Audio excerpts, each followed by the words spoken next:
Estamos en comunicación ahora con Sabino Vaca Narvaja, politicólogo, docente, diplomático. Fue embajador de Argentina en China entre 2021 y 2023. Lideró el programa de cooperación chino-argentina del Departamento de Planificación de Políticas Públicas de la Universidad de Lanús. Fue director general de Asuntos Internacionales del Senado y asistente legislativo del bloque parlamentario Frente para la Victoria en el Senado. Y fundamentalmente es uno de los sinólogos más importantes de la Argentina. Y ayer, en realidad el domingo, Javier Milei tuvo un giro de 180 grados en su relación con China. Así que vamos a musicalizar la Narvaja. Jorge Fontedica te saluda, un gusto volver a hablar con vos. Conociendo a los chinos como conocés, ¿cómo crees que interpretan este cambio de posición de nuestro presidente? ¿Lo consideran parte de un discurso político que no tiene que ver con la realidad? ¿Les resulta la contradicción como la mentira para los norteamericanos imperdonable? ¿Cómo se toma en China estos cambios tan extremos de opinión? Bueno, primero, gracias por invitarme acá al programa. Muy buenos días. Creo que la última vez que tuvimos un encuentro, una entrevista, bueno, eran horarios más complicados para mí, creo que era a las 5 de la mañana, así que ahora estoy contento de volver a horarios normales para mi país. Así que muchas gracias. Un gusto. Sí, en primer lugar, yo lo que quiero decir es que para China era lo esperado, lo habitual.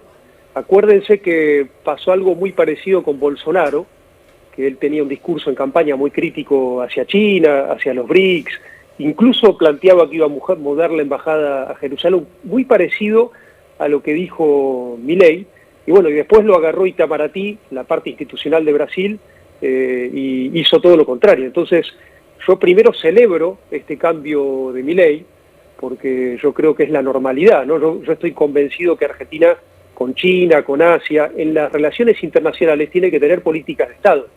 Y la verdad que a mí me preocupa mucho cuando Argentina empieza a cambiar. Está pasando algo en Cancillería Argentina muy grave, ¿no?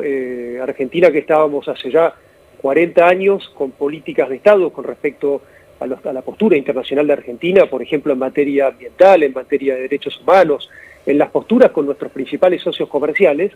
Esto apenas asumió Milei, estamos en una situación muy compleja, con una Cancillería prácticamente intervenida, con un problema muy grave con respecto a la cuestión salarial de los diplomáticos, que yo acá me pongo al reclamo solidario de que esto se revea. Acuérdense que el sueldo de los diplomáticos está normalizado por Naciones Unidas y créanme que el que tiene el diplomático, el funcionario argentino que tiene familia, tiene que afrontar gastos de colegio. Yo pongo el ejemplo de China, no hay colegios en español, entonces si tenés hijos tenés que hacer un gasto importante ahí. Entonces hoy esa situación está realmente complicada, pero lo más complicado es que Argentina está cambiando su posición de Estado en políticas claves como repito, la cuestión ambiental y la cuestión de los derechos humanos, que eran estándares que ya se habían confirmado como política de Estado. Así que en principio yo veo con buenos ojos que Milei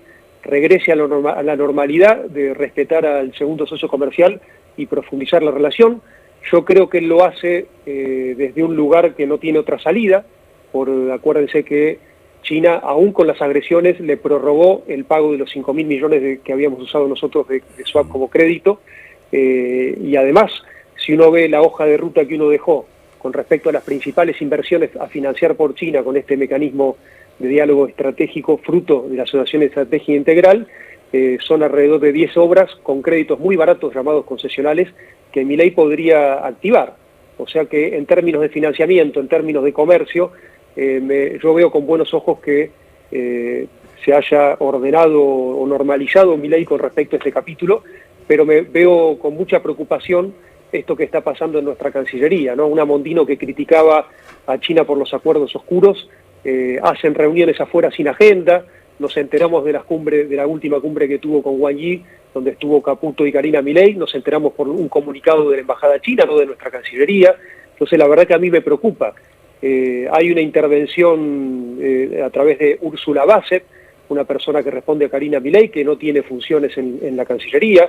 La verdad que nosotros, el cuerpo diplomático es un cuerpo muy profesionalizado, jerárquico, entonces estas cosas son muy disfuncionales para el ejercicio de la diplomacia argentina. Así que yo lo veo mucha preocupación. Acá, acuérdense que Karina se quedó también con la agencia de inversiones, por eso creo que refuerzo esta idea de que me parece que la Cancillería está en una especie de intervención y esto hay que normalizarlo, más allá de lo que expresa Milei de su cambio de postura con respecto a China. Ahora, la comparación respecto de Itamaraty con la Cancillería argentina, que es correcto que Milei copia las mismas dos posiciones que tuvo Bolsonaro, pero luego Bolsonaro no se fue de los BRICS, por ejemplo, ¿no? Exactamente. Por eso digo que acá lo que nosotros tenemos que trabajar, y es yo creo que un capítulo, esto que pasó con Milei nos tiene que interpelar a todos los sectores políticos, a todos los sectores productivos de Argentina. China, es muy importante el comercio de China, es el principal socio comercial de 6 provincias de Argentina: San Luis, La Pampa, Santiago del Estero, Catamarca, Chaco, Entre Ríos. Es el segundo socio comercial de las provincias que más comercian de Argentina, como Córdoba, Santa Fe, Buenos Aires. O sea, el impacto en las economías regionales es muy importante. Entonces, dejar o desestimar esta relación, y repito, tenemos que trabajar para que la Cancillería argentina, su cuerpo diplomático, todos los actores de la sociedad, los actores productivos, los actores políticos, configuremos nuestra Cancillería y nuestras relaciones internacionales desde un marco estatal. Por eso pongo el ejemplo de Brasil, porque después Bolsonaro hizo todo lo contrario a lo que expresó en campaña, ¿no? No salió de los BRICS, viajó a China, reforzó la relación con China y tampoco movió la embajada a Jerusalén, ¿no? Sabino, aquí quieren preguntarte primero Alejandro Gomel y después Elizabeth Pejer. Sí, a disposición. ¿Qué tal, Sabino? Muy buenos días. Es interesante lo que planteaba en cuanto a la Cancillería. Ahora no lo confirmo oficialmente, pero muy probablemente Karina Milei sea la que viaje en noviembre a China, no la canciller. La verdadera canciller, la que oficia canciller en realidad es Karina Milei. ¿Cómo funciona eso? ¿Cómo está funcionando? Y es muy complicado. Yo creo que hay un tema acá que tiene que ver con el manejo de las instituciones, que bueno, ya vemos la figura de Santiago Caputo, ¿no? Una figura sin funciones, difusa. Lo mismo pasa con Úrsula Bassett, que me cuenta que está básicamente de interventora en Cancillería, es una interventora sin cargo. De hecho ocupa, perdón, Sabino, de hecho ocupa un despacho en el mismo piso que la propia canciller, es casi una canciller paralela. Claro. Es terrible esto, y pasó también con la Agencia de Argentina de Inversiones, que pasó a ser dirigida por Diego Zucalesca, que fue compañero de teatro y muy amigo de Karina Milei. Esto es muy problemático para las relaciones en general, internacionales, y particularmente con China, porque China son sumamente institucionales. No, a eso iba, claro. ¿Cómo lo toma China esto, ¿no? Que haya una canciller, pero que viaje la hermana del presidente a negociar? ¿Complica todavía más esa relación? Mira, yo creo que por suerte China tiene este esquema del ejercicio de la paciencia y ya te digo, no se ofende con estos ataques, sino lo ven como algo positivo que Milei haya cambiado. La realidad es que Milei cambió. Acuérdense que Milei hizo discursos muy agresivos con respecto a nuestros principales socios estratégicos. O sea, el primero es Brasil, que fue también muy agresivo con el presidente Lula. De hecho, acuérdense que en su asunción estuvo Bolsonaro, ¿no? En una cosa institucional muy compleja para tu primer socio comercial, y lo mismo ha hecho con la mayoría de los socios de Argentina, y esto de la salida de los BRICS, acuérdense que está India también, que es un socio importante de Argentina, además de China, con lo cual es un destrato muy fuerte que complica la relación, pero China siempre tiene este elemento de la paciencia, y más allá de los ataques de Milei, va a ver como positivo que el gobierno cambie su postura hacia la normalidad, ¿no? Elizabeth. Sí, en línea con eso, Itamaraty también, porque le garantizó el gas que necesitaba la Argentina en invierno, se hizo cargo de la embajada, la sede diplomática de Argentina en Caracas después del enfrentamiento de Milei y Maduro, dejando de lado todas las cosas que el presidente argentino le dijo a Lula, ¿no?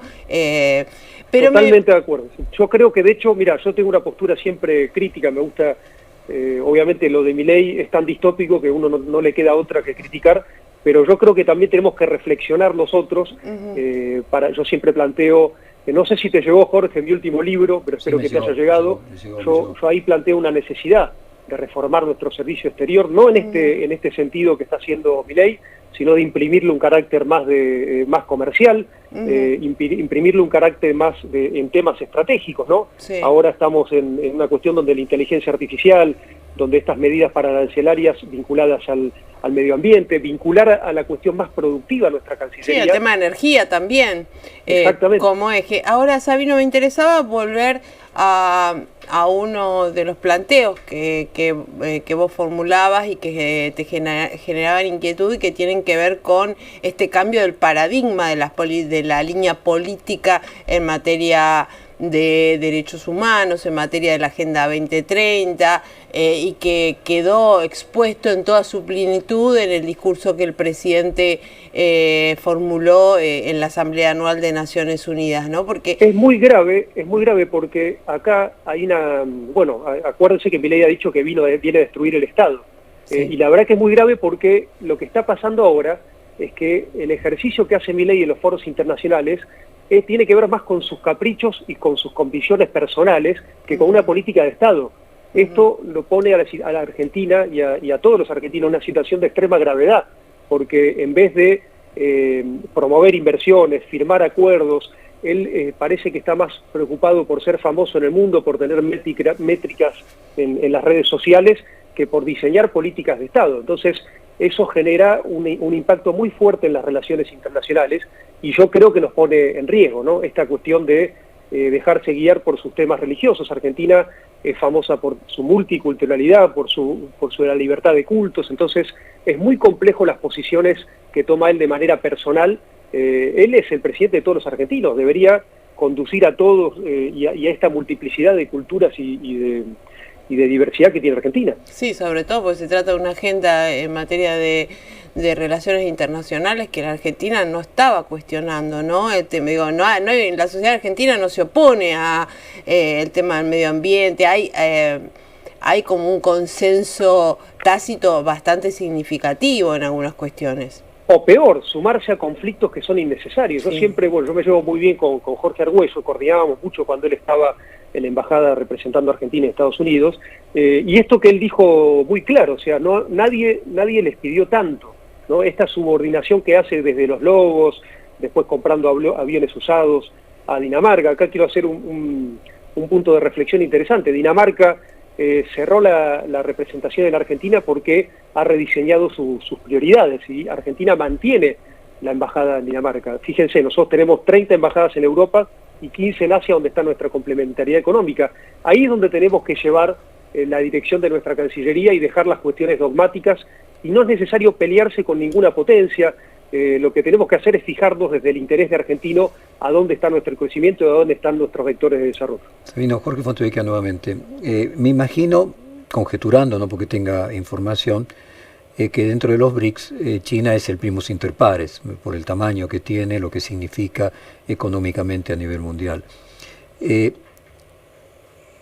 Entonces intuyo que en la decisión de qué países sumar a los BRIC, China ahí tuvo una decisión, o por lo menos hubiera podido tener el veto. ¿Fue un error de información en China que incorporar a Irán hacía casi imposible que la Argentina ingresase, o por lo menos muy conflictivo que Argentina ingresando junto con Irán, dado el conflicto que tenemos desde hace más de 20 años, independientemente de las cuestiones geopolíticas? Lo que digo es, resulta poco digerible para la Argentina ingresar. Yo creo que si no hubiera estado Irán, Argentina hubiese ingresado. Se lo ha hecho más difícil a Milei hacerlo.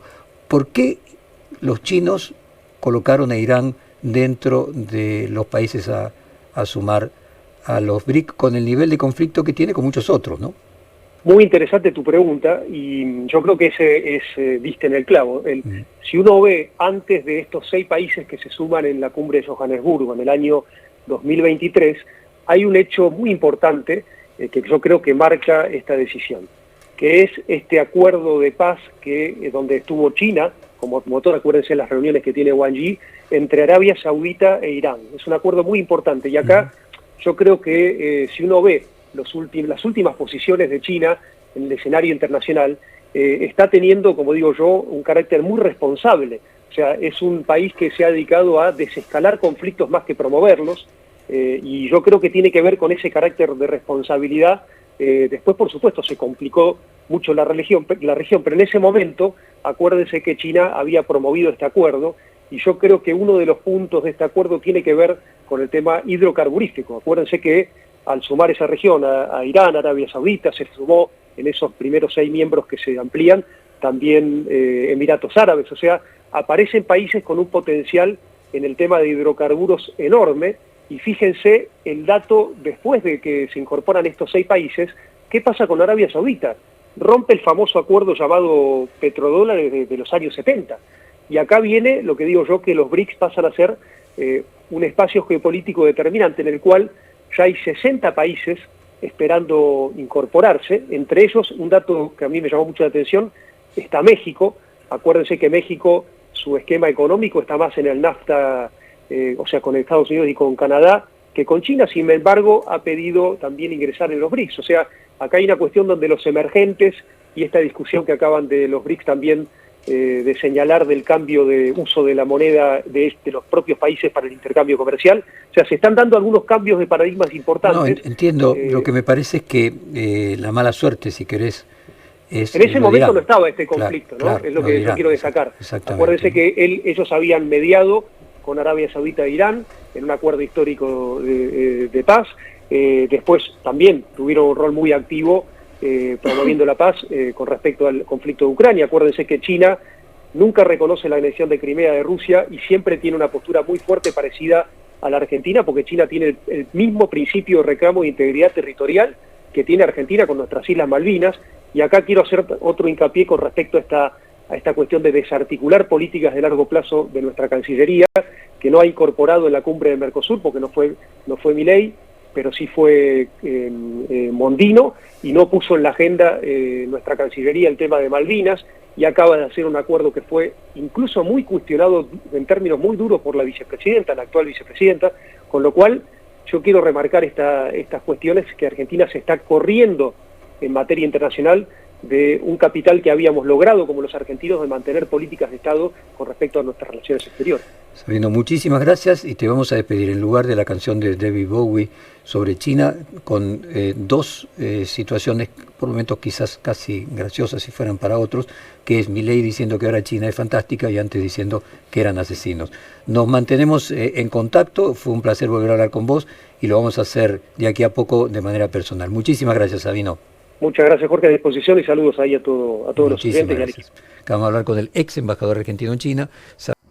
Nuestros ejes fundamentales son el libre comercio, la paz, la libertad y alinearnos con Occidente, digamos, donde los máximos referentes en esto para nosotros son Estados Unidos e Israel. Y en cuanto a China, es uno de los socios principales de comercio. Bueno, serán socios comerciales del sector privado. Nosotros no hacemos pacto con comunistas. Pero entonces, ¿qué harías? O sea, ¿no cerrarías las relaciones de Argentina con China? Yo no promovería la relación con comunistas, ni con Cuba, ni con Venezuela, ni con Corea del Norte, ni con Nicaragua, ni con China.